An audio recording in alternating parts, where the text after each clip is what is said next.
top of Chapultepec Heights, overlooking Mexico City, stands Chapultepec Castle, the official White House of Mexico and the home of the president.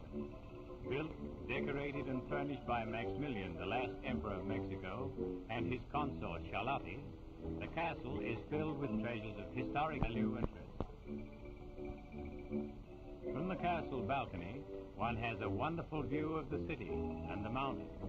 Here we see Sleeping Lady, 17,300 feet high, and Smoking Mountain, 17,800 feet high. The latter so called because of its volcanic origin.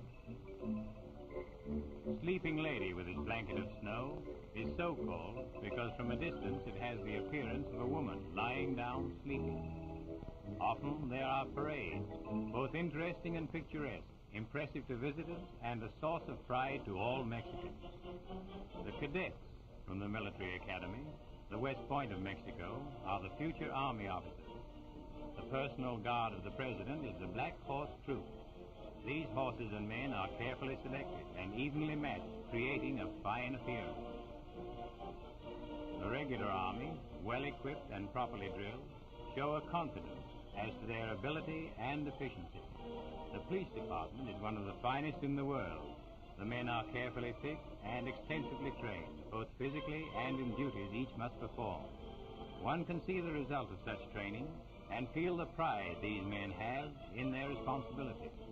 The same condition is true of the fire department.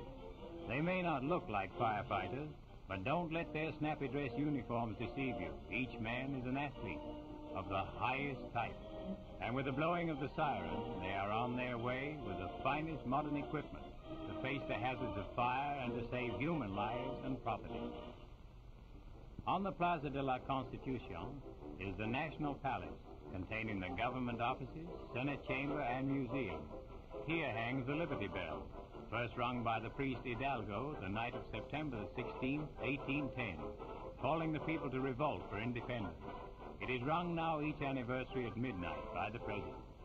The National Museum contains a wonderful collection of panels, the sacrificial stones, and treasures through which the early history of Aztec and Toltec races have been traced. The original Aztec stone calendar weighs over 20 tons, and its carving relates the history of world development during the early period. The government has built and equipped a number of schools throughout the country where young Mexico is taught up-to-date scientific agriculture and farming methods. The Bank of Mexico was founded by the government in 1925 and has done much to stabilize the finance of Mexico. The National Theater was started in 1900, and though not fully completed, has cost 20 million pesos to date. The downtown streets of Mexico City are narrow. Because of this, traffic is very heavy, yet it is handled in the highest type manner. One seldom hears of a serious accident or death in the streets, because without question, vehicles and pedestrians obey the police direction. The controlling interest of the national railways is held by the government. However, the actual administration is under private direction. An excellent through service is operated from the Texas border to Mexico City. At least one member of each train crew speaks English, and the stranger is made comfortable and welcome. The Federal District is patterned after our District of Columbia. Its attractive parks, some of which are equipped with outdoor radios for the entertainment of the people, are places of beauty where all are welcome to relax, rest, and enjoy the pleasures provided by official Mexico. This is the beautiful statue of Cuauhtémoc, the last Aztec emperor. His army was defeated by the Spaniards in 1521. Cuauhtémoc was captured, and is pictured on these brass plates, tortured to death in an attempt which failed to make him disclose the hiding place of the Aztec treasure. The Victory Monument is located in the heart of Mexico City and is dedicated to Mexican independence. This capital city, because of its elevation and protective mountain range, has the finest tropical climate in all Mexico. And with 1 million population, it is a most modern city, well laid out. From the air, we have a dandy view of the new stadium building of concrete and steel, in horseshoe shape. The playground where grown-ups never seem to be too busy to stop and romp with the kiddies. The national recreation field planned by the government is often the scene of public events and fiestas. The bridle path in Chapultepec Park is a popular spot. Here army officers in uniform and citizens in costume mounted on spirited horses may be seen taking their daily exercise. One of the most attractive things about this romantic country is that no matter where the location, even close to cosmopolitan Mexico City, a short auto ride will take you from the new world and present customs into an old world and primitive methods.